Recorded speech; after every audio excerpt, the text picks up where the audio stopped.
हमारे वेद पुराण कहते हैं कि आदमी एक बार जीता है, एक बार मरता है, लेकिन हमारे देश में सिस्टम का भ्रष्टाचार कहता है कि व्यक्ति फाइलों में एक बार मरता है, फिर खुद को जिंदा साबित करने की लड़ाई में रोज मरता है। फिर लड़ते लड़ते जब उसी इंसान की फाइलों में जिंदा होने का दिन आता है, तब वही व्यक्ति सच में दम तोड़ देता है। तो बताइए, उसके मौत की तारीख आप क्या मानेंगे? फाइलों में भ्रष्टाचार के हाथों जब पहले मारा गया, या फिर जब असल में 6 साल बाद उस व्यक्ति की मृत्यु हुई? संभव है कि आपको लगे कि यह कैसी भूल भुलैया जैसी बातें मैं आपसे कर रही हूं। यकीन मानिए, आपको गुस्सा आएगा, मन व्यथित होगा, आप सोचेंगे कि ऐसा कैसे हो सकता है। लेकिन धैर्य के साथ इस रिपोर्ट को देखिए, जो उत्तर प्रदेश से आई है, जहां खुद के जिंदा होने का सबूत देने आए बुजुर्ग नागरिक ने सरकारी तहसील में दम तोड़ दिया। दुष्यंत कुमार ने लिखा था, वो आदमी नहीं है, मुकम्मल बयान है। माथे पे उसके चोट का गहरा निशान है। सामान कुछ नहीं है, फटे हाल है, मगर झोले में उसके पास कोई संविधान है। संविधान से मिले स्वतंत्रता से जीने के अधिकार की लड़ाई लड़ते लड़ते जिंदगी हार गए एक नागरिक की ये कहानी है। जगह है धनघटा तहसील, जिला है संत कबीर नगर, प्रदेश है उत्तर प्रदेश। कुर्सी पर एक बेजान पड़ा शरीर है। उस शरीर को देखती एक भीड़ है। वो शरीर जिसने खुद को सरकारी फाइल में जिंदा साबित करने की जंग लड़ी, लेकिन भ्रष्टाचार को हराने से पहले खिलाई गुप्ता जिंदगी की लड़ाई हार गए।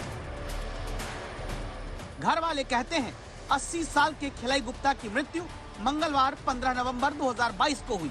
सरकारी फाइल कहती रही खिलाई गुप्ता की मौत साल 2016 में हो चुकी थी। बस इसीलिए तहसीलदार से लेकर उप जिलाधिकारी तक के दफ्तरों में 6 साल तक चप्पल घिसते रहे खिलाई गुप्ता। हो सकता है आप कहें कहानी कुछ समझ नहीं आ रही, फिर से समझते हैं। संत कबीर नगर के एक निवासी का नाम खिलाई गुप्ता। 2016 में खिलाई गुप्ता के बड़े भाई फेराई गुप्ता की मौत होती है। दावा है सरकारी लेखपाल समेत तहसील के कर्मचारियों ने खेल कर दिया। फेराई की जगह जिंदा खिलाई को कागज पर मृत घोषित कर दिया। इतना ही नहीं, जिंदा खिलाई गुप्ता की संपत्ति को फर्जी वसीयत से पहले ही मर चुके फेराई की पत्नी और बेटों के नाम ट्रांसफर भी करा दिया। एक बार सरकारी पेपर पर मुर्दा घोषित हुए फेराई गुप्ता दावा है 2016 से तहसील दफ्तर के चक्कर खुद को जिंदा साबित करने के लिए काटते रहे। दावा है कि जिस दिन अधिकारियों ने उन्हें भरोसा दिया कि अब तुम वापस जिंदा सरकारी कागज पर घोषित होने वाले हो, उसी दिन तहसील दफ्तर में ही फेराई गुप्ता सच में जिंदा नहीं रहे। सीवर साहब आए थे, सीवर साहब से भेंट किए थे। कुछ काम के खेत का जुवाई ले ले। वो सीवर साहब आज कहने रहे कि आ जाइएगा, आज आपका काम फाइनल हो जाएगा। लड़कों के नाम उनका वरासत कर दिए थे लेखपाल। उसी को के लिए वो दौड़ दौड़ के तहसील में आते थे। सीओ साहब बुलाए, कल आए तो कहे कि कल आइएगा। खुद दस्तखत वस्तखत करवाए थे, उसके बाद कहे कि कल आइएगा, आपका बयान लेके उसके बाद आपको छुट्टी मिल जाएगी, आप नहीं आएंगे।